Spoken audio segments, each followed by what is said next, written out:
Today, we're opening the closets, literally and emotionally, because caregivers know that grief doesn't just live in our hearts, it lives in our homes, in the unopened pill bottles and supplies, the last hairbrush they used, the clothes in the closets we haven't touched since they left. And somewhere along the way, letting go of things started to feel like letting go of them. If that sounds familiar, this episode is for you.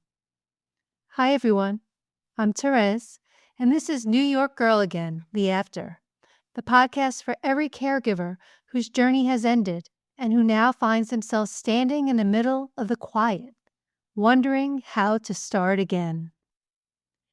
Have you ever stared at a winter coat hanging in your closet? Come across a coffee pot in your basement, quietly yearning to be percolated again? Or run your hand over a perfectly preserved teacup, still holding a tea bag, sugar packet, and spoon under a wrap of plastic, and felt an overwhelming connection to it all? I've been there. I'm still there. That coat once wrapped my mom in warmth. That coffee pot was where my uncle crafted his perfectly timed brew. And that teacup, it was part of my daily morning ritual, preparing breakfast for my dad. And then there's my 20-year-old car, 310,000 miles and counting. It carried us to countless doctor visits, family vacations, emergency rooms.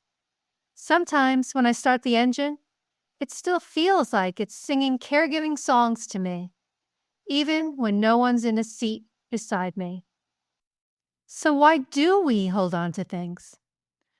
Some of the most respected grief researchers introduced a theory called the continuing bonds model. It validates the natural human inclination to maintain a connection with loved ones after their death. It emphasizes that those bonds don't disappear. They evolve and can become a source of comfort, meaning, and continued growth for those of us left behind. In simple terms, it means that just because someone dies, it doesn't mean that the relationship ends. We don't just lose the person we loved and cared for.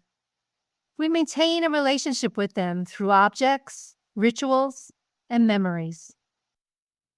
Grief isn't about moving on or getting over it. It's about learning to live with the love that's still there. And sometimes that love lives in the things they left behind. Maybe it's their sweater, still hanging where they left it. Maybe it's their favorite mug, the one you still can't bring yourself to wash. Maybe it's the way you still say goodnight out loud. These things, these everyday objects and quiet rituals, become anchors.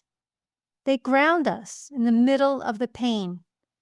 They remind us that we did love and that we were loved. As caregivers, we don't only lose a person, we lose a daily purpose, a role, a rhythm. And the objects we hold on to become more than just stuff. They become a part of the healing process. They become memory cues, small but powerful connections that tether us to the love we poured out daily and that we still carry. Researchers call it continuing bonds, but for caregivers, it's often something even deeper. It's identity. It's connection. It's the last place where our hands still touch theirs. You might still be making tea in their favorite mug. You might still talk to their photograph. You might still keep their coat in the closet because giving it away feels like letting go of the last thread. And that's okay. That's human. That's love. And because I know this truth intimately, let me take you into the love stories that I still carry. The first leg of my caregiving journey ended when my mom died. I held onto her clothes in my closet because for a while I could still smell her. And sometimes scent, more than sight, more than sound, has this almost magical way of pulling us straight back in time. One whiff of her perfume, the soft hint of fabric softener still clinging to the sleeve, and suddenly I was there again, with her, wrapped in a memory so vivid, it didn't need words. I'd open the door, close my eyes, and pretend she was still there. That scent let me believe, if only for a moment, that I hadn't lost her completely. Eventually, the smell faded, but her favorite pieces remained. They became my quiet companions in grief.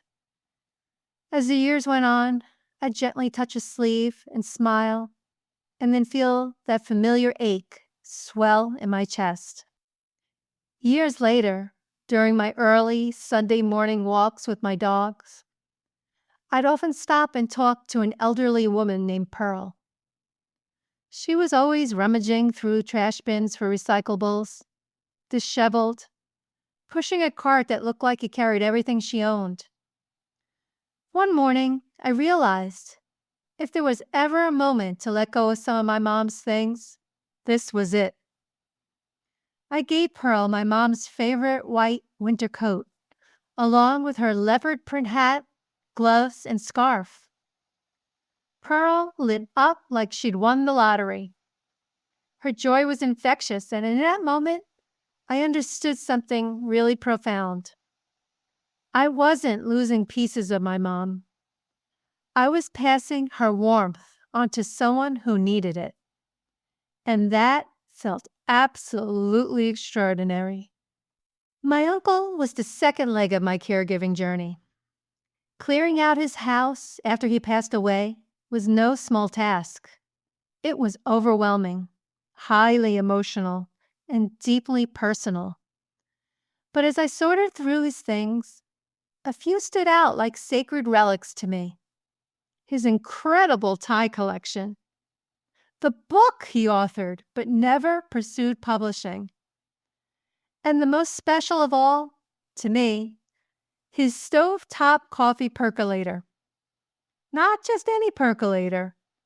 This was the one I had searched for and personally gifted him after his original finally gave out after nearly 50 years of faithful service. You know the kind, the one with the clear knob on the lid where the coffee bubbles up in rhythmic pulses, filling the air with that unmistakable aroma, rich and comforting, like a hug you can smell. That's the only kind of coffee maker my uncle would use. No drip machines, no K-cups, just his trusted percolator, ground coffee, and a precise measurement of good old New York City faucet water. My uncle was known for his scientific level precision when it came to making coffee, measuring the grounds to the gram, the water to the ounce, and timing the percolation down to the exact second. And let me tell you, the raves he would get for his coffee were something else. Every time we visited, the family would go crazy over the coffee. "This is the best coffee I've ever had," someone would always say, as they savored the first sip. People swore he could bottle it and sell it. I used to think he should teach a master class. Now, I was never a coffee drinker, nor was my dad in his later years. And I wouldn't even know how to replicate my uncle's coffee magic. But of course, I saved that percolator. Every trip to the basement would take me past the shelf where it sat, and I'd smile and feel that familiar pang of longing for my uncle, who was like a second father to me. And then something serendipitous happened. I really do love serendipity, or what I like to call a message from someone you've loved and lost. Tomato, tomato. One day, I got a text from the business manager of a local church where I had been volunteering extensively. He said the pastor, who happened to be the ultimate caregiver himself, had mentioned wanting an old-fashioned coffee percolator and asked if I might be able to help track one down. I mean, seriously, what are the chances? This pastor never asked for anything, and if anyone deserved a small, thoughtful surprise, it was him. My uncle had been a devout Catholic, attending daily Mass up until the last year of his life. I had no doubt he would have been beaming in approval. Probably even had a hand in orchestrating the whole thing from heaven with a little help from the big guy. So I dropped off the percolator at the church. But I couldn't resist adding a little flair, because let's face it, plain just isn't my style. I included a bag of fancy Hawaiian coffee. Actually, it ended up being 2 bags, but that's a whole other wild tale involving impulse decisions and my eternal belief that priests deserve flavor too. I told the business manager to pass it along and say it was an anonymous gift, courtesy of the coffee gods. From the basement shelf to the parish rectory, that percolator got a second act. My uncle would have loved it. His coffee magic living on, one perfect brew at a time, probably correcting the water ratio from heaven. A new memory, a legacy brewed into someone else's morning. I like to believe my uncle's love lives on in every single cup. Then there's my dad. This has been the hardest. And truthfully, I'm still in it, still finding my way through. His favorite teacup, though no longer on the countertop, still sits quietly in the cabinet. The sugar, the spoon, the tea bag, all still inside. Just like I used to prepare it for him every single morning. Waiting. And when I see it, time folds. I'm back in the kitchen, the soft clink of the spoon, the hiss of the tea kettle, the way he'd smile, grateful, as I placed it on the table in front of him. A simple ritual, a bond built in caregiving and steeped in love. And I think some things are meant to stay right where they are because we still need them, because they still mean everything. And that is perfectly okay. And that brings me to my ultimate holding on. My car. Nothing fancy. A 2005 Toyota Corolla that just turned 20 years old with over 310,000 miles on it. And yes, it's still my everyday ride. But this car, it is way more than transportation for me. It's a time capsule. A tech-free, roll-down window, CD spinning time capsule. Every person in my caregiving journey has been in it.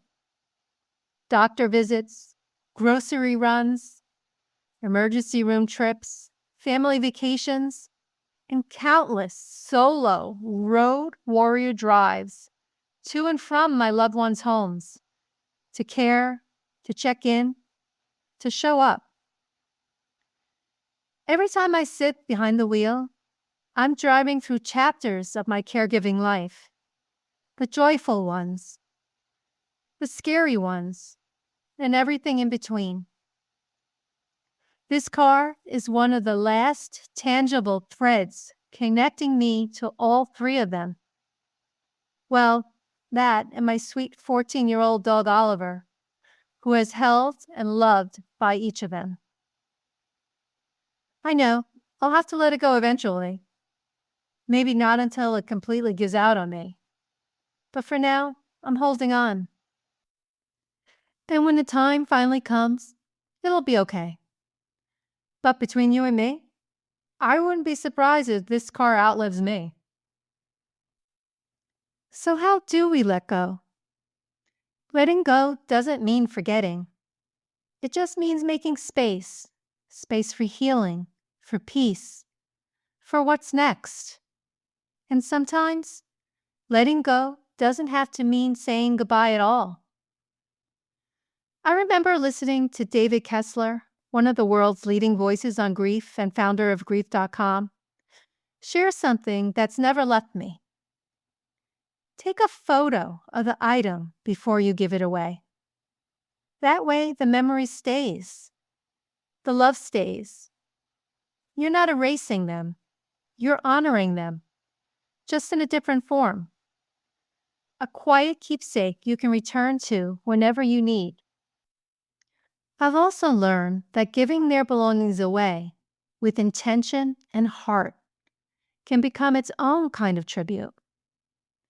A way for their love to ripple outward and find new life. A way for their legacy to be extended through someone else's story. Because love doesn't end. It evolves. It transforms. And sometimes the most beautiful way to hold on is to let go in a way that brings joy to someone else.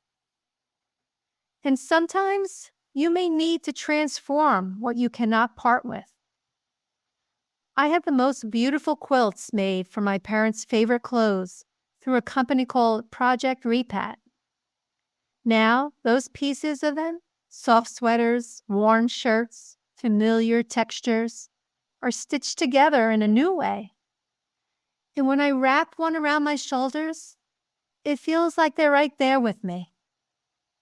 I like to call it memory you can feel. Because love doesn't disappear. It just changes shape. Holding on to these things doesn't mean you're stuck. And letting go doesn't mean you've forgotten. It simply means you're making room for healing, for hope, for what comes next. It means reclaiming your life with purpose. And when you give from a place of love, whether it's an item, a story, or a memory, you're not letting your loved ones go. You're letting them live on in new ways, in new places, in new hands and hearts. You are not alone in this. If your closet holds ghosts, don't be afraid to begin again, with tenderness, with intention, and with love. Thank you for spending time with me. I'll be back next week with another chapter of The After.